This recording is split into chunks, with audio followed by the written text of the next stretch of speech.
I am Rayati, and today I'm going to continue the discussion of Miss Curriculum, which is the Chapter 5, the Affective Learning Competencies. So since Miss Curriculum ended with 2.2, which is the value traits, value targets, so let's move forward with 2.3, the motivation target. So when we say motivation, it can be defined as the extent to which students are involved in trying to learn. That was according to Curriculum 2007. This includes the students' initiation of learning, the intensity of effort exerted, as well as the students' commitment and the students' persistence. In short, that motivation is the engagement is the determined engagement of the students to have mastery about their skills. So the expectancy times value framework according to Profi 2004 and Stretch and Shack in 2002, this model implies that motivation is determined by students' expectation, their beliefs about whether they are likely to be successful and the relevance of the outcome. Expectation refers to self-efficacy of the student, while self-efficacy itself is the student's self-perception about his or her capability if he or she has capability to perform successfully, while values are self-perception of the importance of performance. That is that the students see the relevance of the activity. So values kay mo siya higher sa tulo because the students kay makuha nila makabalo sila unsa ang importansya sa activity na nilalibuhan. So students that see the importance and relevance of the activity or task that they are engaged in, they are those students who are more likely na highly motivated sila, where sa kabaliktaran, if the students who see or believe about themselves that they don't have the capability to perform successfully about certain tasks, so sila dito mga estudyante nga kanang tawag ato nga low motivated sila, so dili sila weak motivated sila. So here are some examples of motivation targets. So self-efficacy if the student will believe that they are capable of learning how to write simple computer program using Java, but may value na if the student will believe that it is important to know how to write simple computer programs using Java. So the difference between self-efficacy and value is that self-efficacy is that the student cannot believe that they are capable, kaya nila makabuhatan nila task, but values is kanang kabalo na sila ang estudyante sa importansya sa ang activity na nilang ginawa. So since we have two different kinds of motivation, which is the intrinsic and extrinsic motivation. So this picture shows that here ang picture ng maximum data is what we have called intrinsic motivation, while the other one is the extrinsic motivation. So when we say extrinsic motivation, that the students are motivated to perform an activity to earn a reward or to avoid punishment, while intrinsic motivation is that the students are motivated to perform an activity because it is his own sake or personal reward. So it has been shown that students who are motivated by the need to understand and master the task is the master orientation, show more positive behavior and thinking as compared to those who are doing something for their result or outcome, or what we have called a performance operation. So academic self-concept targets, so 2.4. So intensive literature in self-concept and self-esteem are available for references. So most educators refer to these characteristics when dealing with students who have problems with school and learning. So it is accepted that these beliefs are important even when controversy over self-concept and self-esteem proceed or result from academic learning. So we should always remember that self-concept and self-esteem are multidimensional because there is a bodily self, an athletic self, a mathematical self, a social self, and others. So each person has self-description in each area that form one self-concept or self-image. So each one of us have different, we have a self-image or self-description of ourselves about a certain area. So for example, athletic self. So ako, I'm not a very sporty person, so dili ko makaingon nga dito na akong image anak na part. So labo na ang mathematical self kay dili kayo ganahan yung ugma. So then individuals have a sense of self-regard, self-affirmation, and self-worth in each area, but that is become a self-esteem. So each o kanang tawa na o kanang tawwa kay naa siya kanang self-affirmation as well as self-worth na each area is that possible nga higher jud yang self-esteem or naa siya self-esteem. So general self-concept measured through attitudes and motivations is not beneficial anymore because academic self-concept or self-concept in academic ability a more valid indication of what students think of themselves as learners well know. So let's move forward with the 2.5, which is the social relationship target. So social relationship target is a second set of interaction skills, including identification of and abstract responses to social implications. So social interaction is a key element of knowledge construction, active learning, and deep understanding that was according to Borage and Tamer in 2004. Why we have to say that a social interaction is an active learning and a knowledge construction? Because when we socialize or when we interact with other people, especially to our classmates, asking about certain topic about sa inyong klasihan, is that our mind will think gaano ato ang utok in which through that interaction kay naatay ma-learn, and that is an example of active learning. So nature of social relationship that can be used as targets are the following. First, relations, operations, collaborations, functioning in groups, pro-social behavior, taking a stand, friendship, conflict resolution, assertiveness, and last is the empathy. And we should always remember that this behavior are behaviors that are intended to help other people. So when we say interaction encourages a deep understanding and keeps students involved. Interaction also helps promote good reasoning and problem-solving skills through observation and engagement in such activities as what I have said earlier. So we have here a table, two examples of social relationship as well as their target concern and example. So for example, social relationship here is the fair relationship, and target concern is that the students are showing interest in others, listening to peers, contributing to group activities, as well as sharing to a group.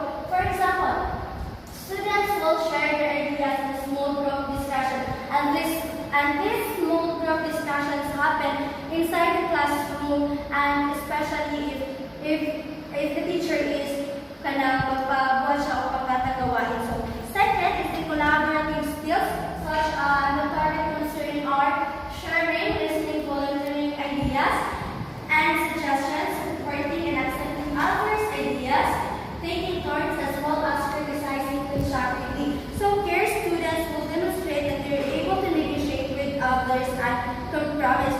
The cooperative skills of the students show that and how they are be able to cooperate inside the group, inside the group, or sa group activities, is that how they will be able to accept others' ideas as well as they will criticize constructively. So the collaborative skills, according to Borage and number 2004 and Hoy and Green on the year 1994.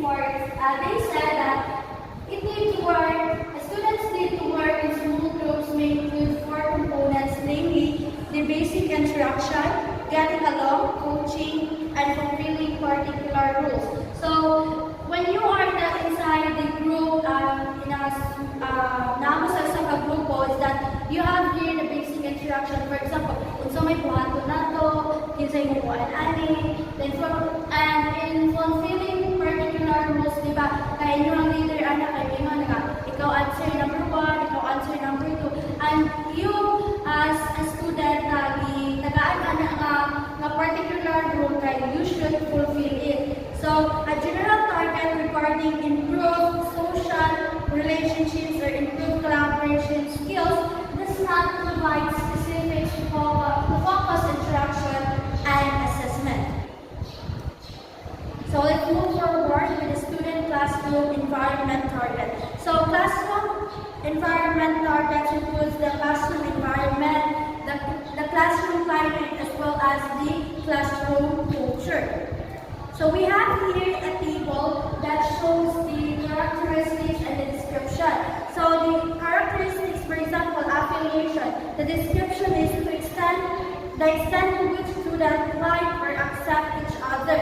So as we all know, inside classroom, dili lang dyan lang kaingon na isa ka nung kay puro lang siya mga Christians, at isa ka nung kay puro siya mga Islam. So ang atong iwanan na kaya isa ka nung kay different kinds of students na siya. So the extent so asa tama na kini mga estudyante kay ganahan sila sa ilang usag-usa. So involvement, the extent to which students are interested in and engaged in learning. So the task orientation is the extent to which classroom activities are focused on the completion of academic tasks.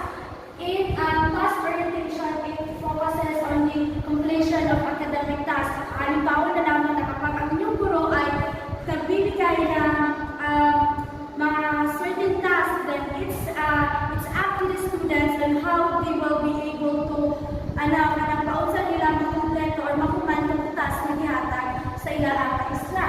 So we have the cohesiveness to extent to which students share norms and expectations. As what I have said earlier, that each one of us have different kinds of norms, cultures, as well as expectations. It's up to the students also to paunsa nila i-share ang ilang norms o mga paniniwala. So, competition. Emphasis on competition between students. Inside the classroom, especially sa secondary, diligent na siya mawala ang competition. As well as galing sa college na adyo competition na may po. It's up to the, one of them na siya sa students if he or they na magwan ba sila o competition. Especially if, may tamo naman dyan siya ang competition if ang usa pa room kay na siya ka ng ranking bitaw. So, may tabo dyan na siya nila. So, favoritism. Whether each student enjoy the same privileges. So, dili siya, kaya siya sa parts of teacher because, di ba, isa sa mga characteristics ng affective teachers is that wala siya favoritism. So, it's, ano siya, kaya each student must share must enjoy the same privileges. Dapat ang mga estudyante is pantay-pantay siya. Dili siya kay pinapaboran ko sa kamaisda. So, influence, the extent to which each student influence classroom decisions. When we say classroom decisions, in what way that students can influence the classroom behavior, the classroom decisions. For example, nominating your classroom officers is one of the examples that the students have naka-influensya sila sa classroom decisions because it's not the teacher who will gonna choose for the classroom officers, but the students mismo sila ang mag-nominate sa mga estudyante. So, the friction, the extent to which students bicker with one another. Another is the formality, the emphasis on imposing rules. Wala tayong pagkitaan ng classroom, especially sa elementary o sa secondary nga, walay classroom rules and regulations. So, this classroom rules and regulations is, it is part of the formality inside the classroom. Wala naman, wala yung gina-impose na classroom rules and regulations inside the classroom. Probable na one kayo ang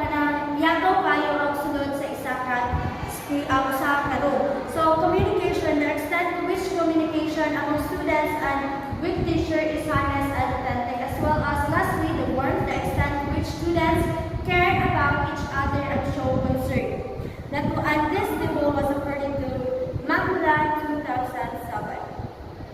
So sorry. One of the important inputs to improve the classroom environment is to compare the students' perspectives with those teachers' perspectives as fast as classroom ambience.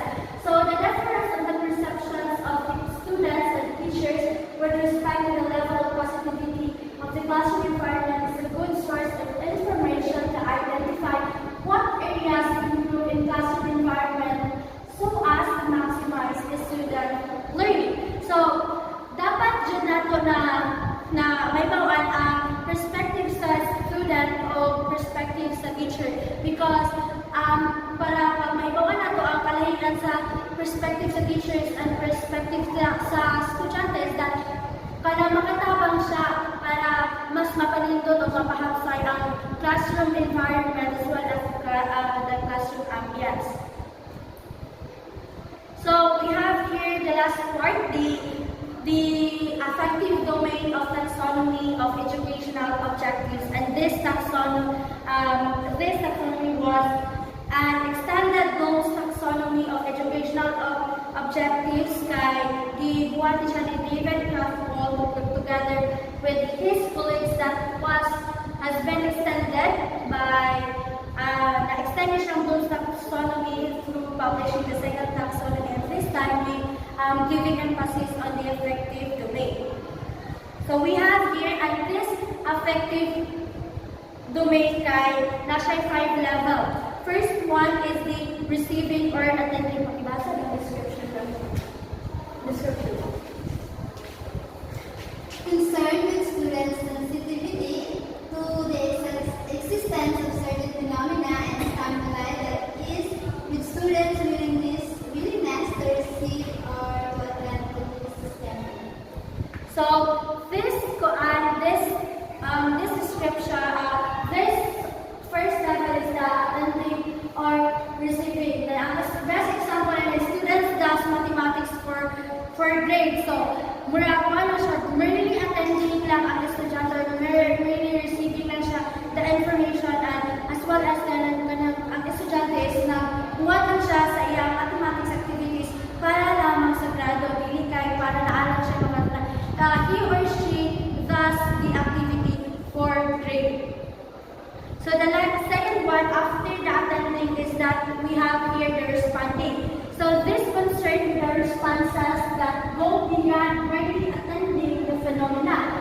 Students sufficiently motivated that they are not just willing to attend but are actively attending. So very sample na siya that ang important here that students give special attention to the discussion of mathematics lessons to be able to answer the activities. So here, the students is not just merely attending, but as well as he or she is responding also. Because, moyo na siya na ay kanang gusto kong maminaw sa lessons, sa discussions, ni ma'am, kay para tawagin ko, maka-answer na ko.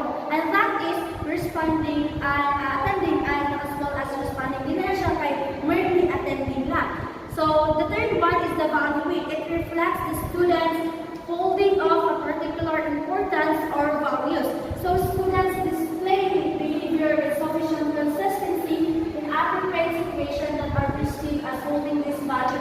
As what I have said earlier, that value is kanataas na siya. So since the students know the value or the importance of that certain activity, na yan what is that, for example here, students actively and consistently participate in the discussion and interestingly answer all the activities in mathematics. So here kay dili na siya merely attending, di na po siya nag-respond, but he or she is valuing the discussion also. So sa estudyante is that mag-participate na siya, mag-answer na siya, di maminaw, nasab siya. So yun, and the fourth one is organizing. So students successfully internalize values, they encounter situations in which more than one value is relevant. This requires the necessity of organizing their values into systems such as certain values exercise greater control. So for example, the students integrates the lessons in learning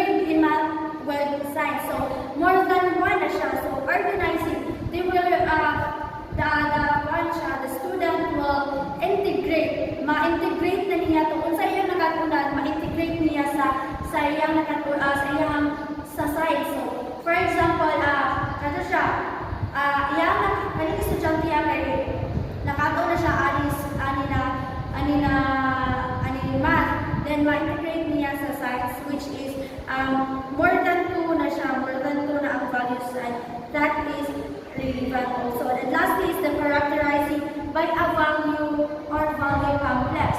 So internalization is taking place in an individual's value hierarchy to the extent that he or she can be characterized as holding a particular value or set of values. So, for example, here is that student applies the lesson learned in mathematics in daily activities such as buying, cooking, and others. So here is the characterizing or the value complex is a very mas higher siya sa tanan because after the organizing, the students ma-integrate niya into 2 subjects such as math and science. So here as a value complex is that the students can ma-apply niya in her daily life. Ang mathematics, for example, yung magpalit siya grocery, magluto